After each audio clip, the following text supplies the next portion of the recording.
Roger knew that his time had come. He was within inches of completing the experiment. He opened the cast iron box that had been lying locked by his desk for the entire time. As soon as he lifted the lid of the box, A blue-green light began to glow from within.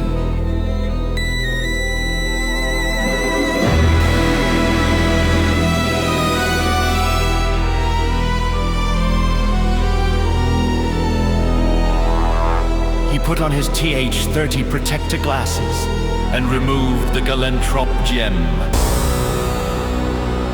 This was the only substance in existence that emitted slow light. His head began to swim. His stomach churned with the gallons of semen he had ingested in preparation for this huge event. he turned with gem in hand and carefully walked towards the casing that contained the secret concoction he had made. He held the gem above the casing, but the liquid within boiled with what seemed like anticipation.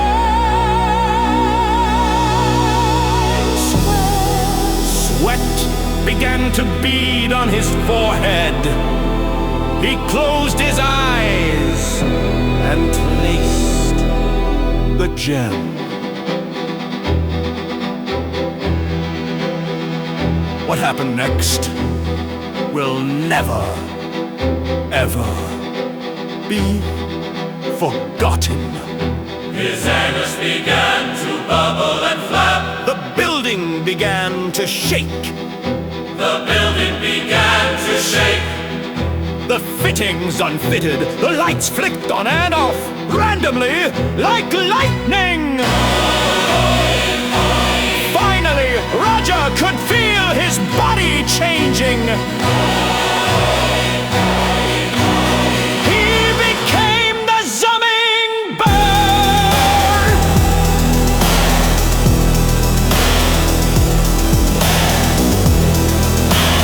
His songbird call ascending tall. His body shivered and racked with the profound chemical change that was occurring. He felt his mind expand exponentially.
Fattest man in the whole world.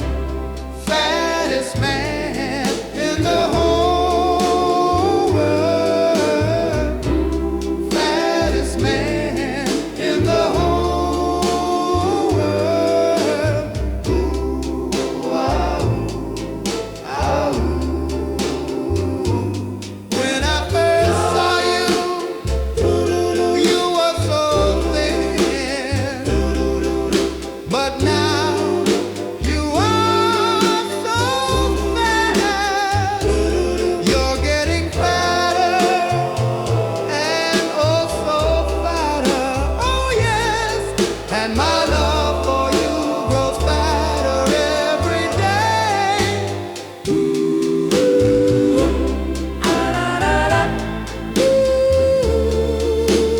Darling, you're so fat. Darling, you're so fat.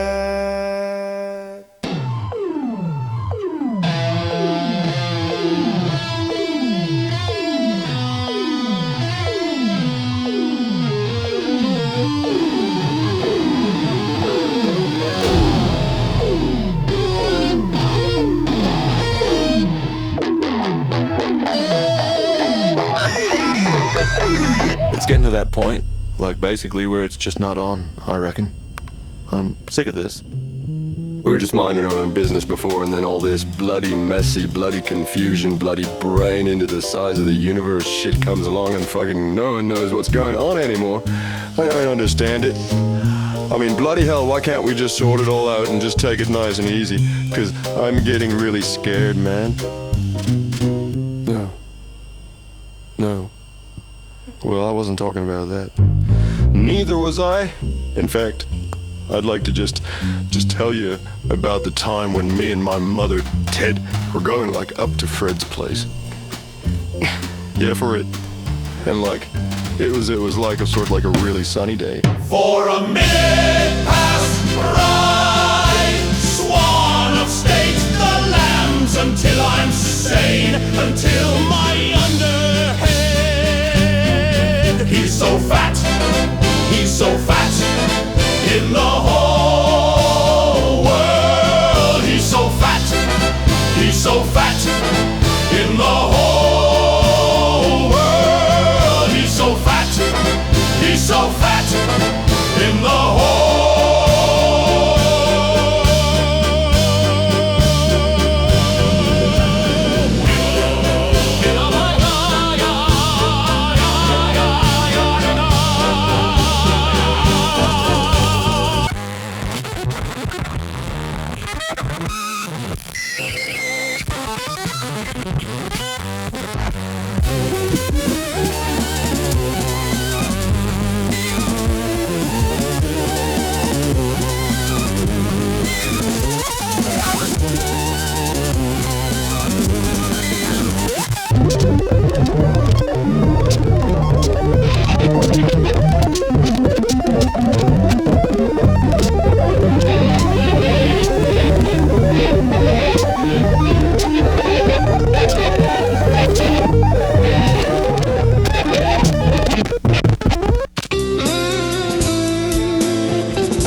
But yeah, you're wrong. I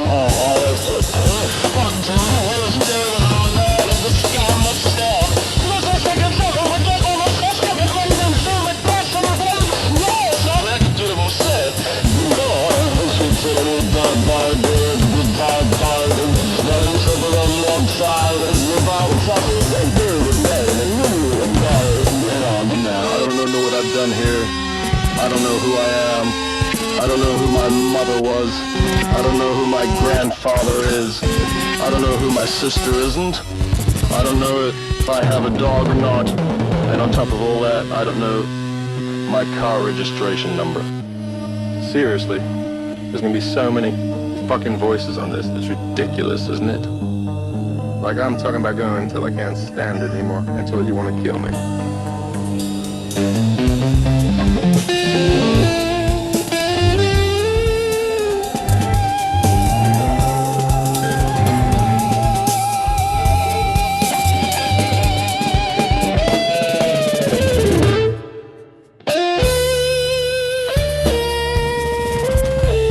Well, I'd like to point out that that's a good thing. I reckon basically we should just build up the amount of voices that are on this gradually, more and more, just until it's so many then stop. Go straight into a piece of music.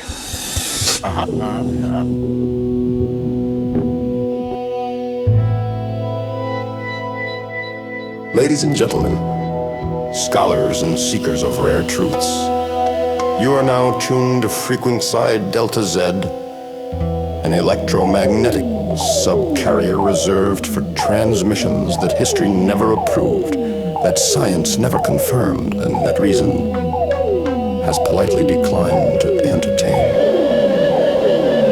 Tonight, I deliver the final word on a subject so obscure, so recklessly imaginative, and so vibrationally unstable that even to speak of it is to invite conceptual entropy. I refer, of course, to the Zumming bird, and naturally, to the fusion man.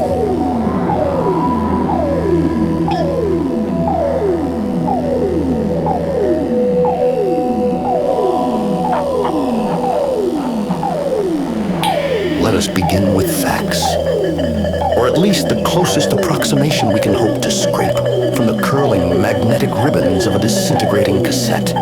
The events in question occurred sometime in the early 1990s, a lost epoch wedged between Cold War paranoia and millennial fever. But what transpired did not, strictly speaking, take place in time as we know it. Instead, it emerged through it, like a spoon slowly pushing through plastic wrap.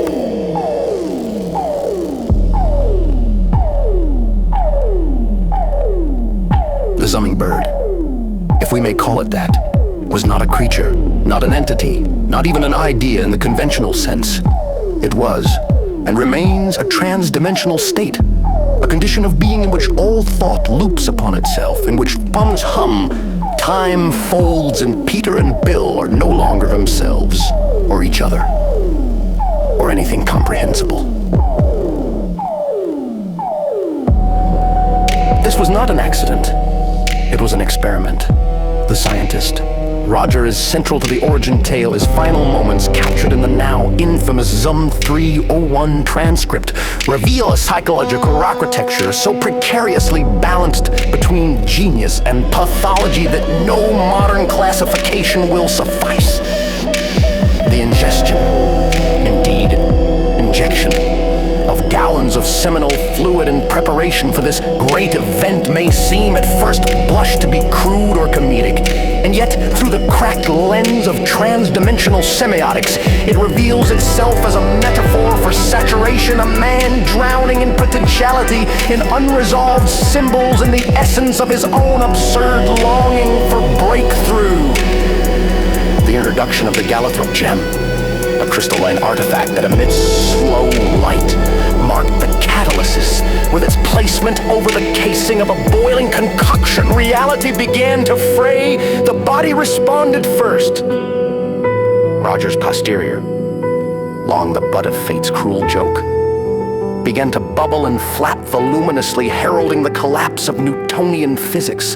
Then came the trembling of the structure, the flickering of lights, the unfitting of fittings, and finally, the mind expanded. He became, in those final frames, the Zumming bird, a being untethered from locality, unburdened by causality, and overwhelmed by the sudden, unfiltered vibration of every particle in existence. The narrative ends appropriately, not in ascension, but in dismemberment. His willy fell off.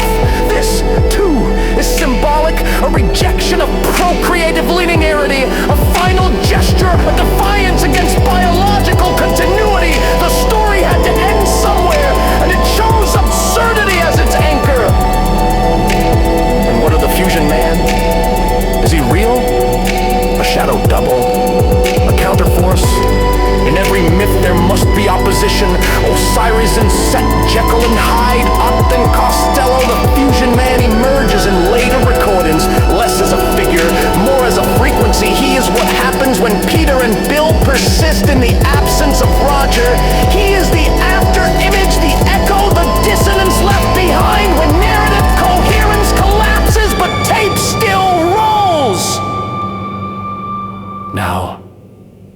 Let me be clear.